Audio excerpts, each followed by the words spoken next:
Hello friends, welcome to லுட்னர் channel. இன்னைக்கு நம்ம இனிப்பான தேங்காய் போலி எப்படி செய்யறதா பார்க்க போறோம். வாங்க பார்க்கலாம். அதுக்கு தேவையான பொருள் இதோ.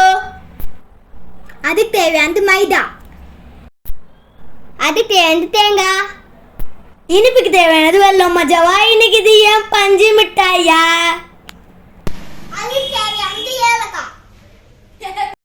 அதுக்கு இப்போ தேங்காவை நல்லா பொடி பொடியாக கட் பண்ணிக்கலாம்.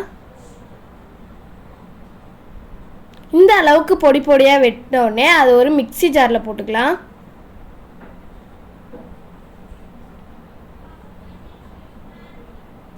அது கூட கொஞ்சம் ஏலக்காயை சேர்த்துக்கலாம். இப்போ அதை அரைச்சி எடுத்துக்கலாம்.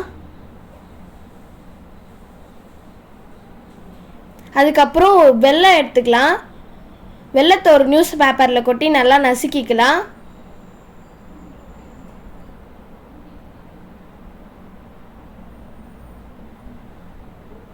இந்த மாதிரி நல்லா நசுக்கிக்கோங்க. இப்போ அதை எடுத்து ஒரு பவுலில் மாற்றிக்கலாம்.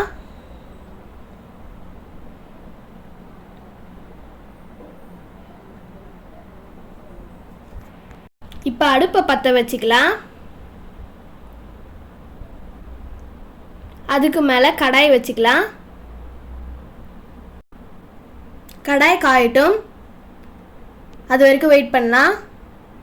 கடாய் காஞ்சிட்டோன்னே அதில் கொஞ்சம் நெய் ஊற்றிக்கலாம்.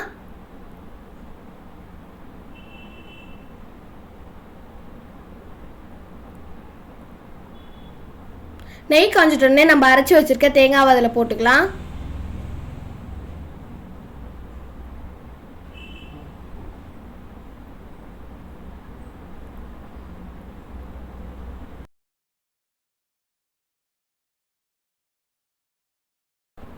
இப்போ அதை வதக்கிக்கலாம்.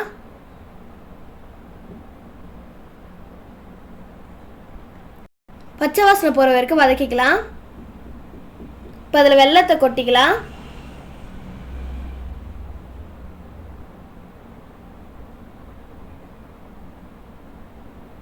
இப்போ அதை நல்லா கலரிக்கலாம். இப்போ அது நல்லா வதங்கிடுச்சு. தேங்காய் போலிக்கான ஸ்டஃபிங் ரெடி. இப்போ போலிக்கு தேவையான மாவு ரெடி பண்ணிக்கலாம். அதுக்கு மைதா மாவை ஒரு கப்பில் கொட்டிக்கலாம். அது கூட தேவையான அளவு உப்பு போட்டுக்கலாம். இப்போ அதை தண்ணி ஊற்றி நல்லா பிசைஞ்சு எடுத்துக்கலாம்.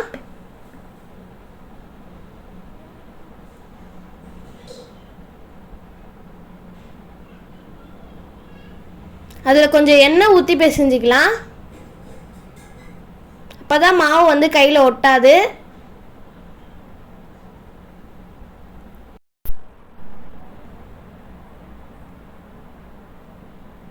இந்த மாதிரி நல்லா உருண்டையாக பிடிச்சிக்கலாம். இப்போ போலி செய்யறதுக்காக தவா வச்சுக்கலாம். போலிக்காக கவர் எடுத்துக்கலாம். இப்போ போலி தட்டலாம்.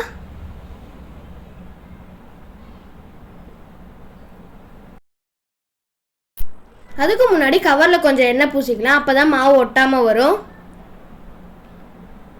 இப்போ நம்ம உருட்டி வச்சுருக்க மாவை அதில் தட்டிக்கலாம்.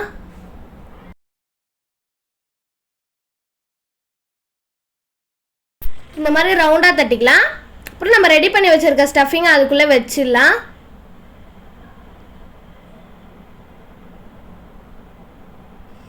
வச்சு இந்த மாதிரி மடிச்சிக்கலாம்.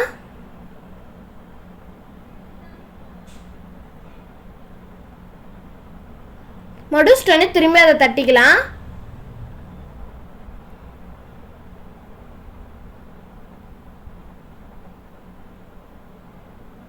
அதையும் இந்த மாதிரி ரவுண்ட் ஷேப்பில் நல்லா தட்டிக்கலாம்.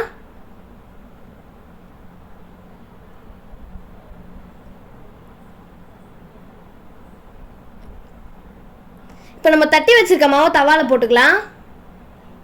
அதில் கொஞ்சம் எண்ணெய் ஊற்றி தேய்ச்சிக்கலாம்.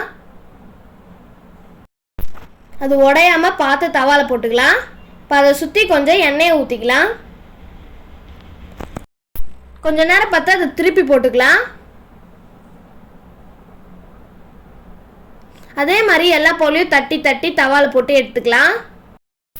நீங்கள் ஸ்டஃபிங் உள்ளே வச்சு தட்டும் போது பொறுமையாக தட்டுங்க, இல்லைனா ஸ்டஃபிங் வெளியே வந்துடும். எல்லா போலியும் இந்த மாதிரி சுட்டு எடுத்துக்கலாம். இப்போ வாங்க டேஸ்ட் பண்ணி பார்க்கலாம்.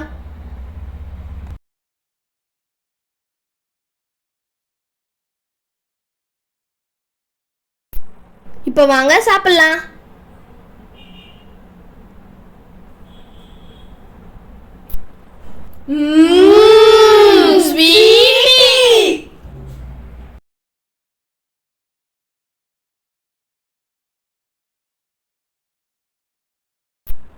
நாங்கள் செஞ்ச தேங்காய் போலி ரொம்பவும் டேஸ்ட்டாகவும் ஸ்வீட்டாகவும் வந்துச்சு. நீங்களும் ட்ரை பண்ணி பார்த்துட்டு எப்படி இருந்துச்சுன்னு எங்கள் கமெண்ட் பாக்ஸில் கமெண்ட் பண்ணுங்கள். இந்த வீடியோ உங்களுக்கு பிடிச்சிருந்தா லைக் பண்ணுங்கள், மறக்காம எங்கள் லூட்டினோட சேனலை சப்ஸ்கிரைப் பண்ணுங்க. பை.